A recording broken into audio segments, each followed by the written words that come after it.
being a really good corporate citizen is the best defense of any sort of attack. There seems to be a impeding collision between BTC and USD. It's important that Bitcoin mining as an industry takes the high road. Bitcoin grows and decentralization of currency grows. People understand it, they trust it. As the US government in particular seems to print a tremendous amount of money and debt soars collectively, there seems to be a impeding collision between BTC and USD, where as the government wants to continue to maintain control over monetary supply, particularly internationally, they print more money. People internationally are not benefiting from the additional inflation that they're receiving on their US dollar that they're holding. So it puts pressure, and it seems likely that eventually US dollar will not be the recognized global reserve currency. Possibly BTC becomes that reserve. Maybe it's something else.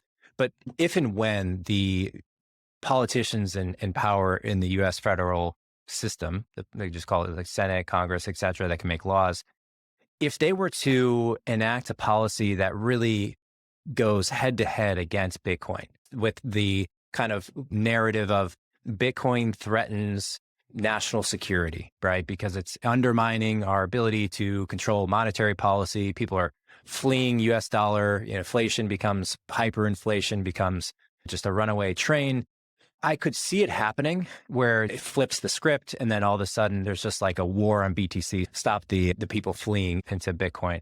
If that were to happen, what do you think the primary levers of the government would be? There's definitely a lot of different ways that we could look at this. And I think the first and foremost thing is optimally, I don't always want to refer back to this, but optimally, we're better than that. We don't want to be reliant on just being, hopefully everybody's better than that. But constitutionally, I think there's 100 problems that would come into play to basically bar citizens of the US from investing in an asset. A lot of problems that come with that. Now, I think there's some differences in how the protocol was set up and run and managed that I think led to maybe some cracks that were then targeted for that reason. Yeah, I actually think that the levers that would be sought out would probably be different levers. It would be efforts to undermine it in an indirect way. Because again, if you can convince people to lose interest in it or to not support it, that's probably an easier path for any government to go through, especially when you look at what happened in China, where it was outright banned. There's two things on that case study. One, based on all the data that surfaces, it doesn't appear that it was effective as maybe it was thought to be. But two, it was the example of what a dictator does. So I think that it would look very bad for somebody here to try and take that stance. I think that we're seeing a little bit of an attack on it already in the form of pointing to the energy and saying, oh, the energy used. If you look at Bitcoin and the utility for it, I think that me and most of your listeners would probably agree that there's a fair trade-off for that. And part of it's because it's so easy to measure. So I think that's an easy attack point.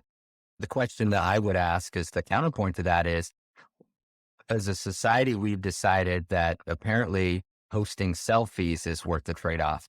How often do you hear about Facebook launching a new 200 megawatt or a 600 megawatt data center in a state, usually partially subsidized by taxpayer dollars? As part of that, I think that we have a critical weak point that's part of the benefit of Bitcoin. And that's, you can do some math and you can say, there's this much hash rate.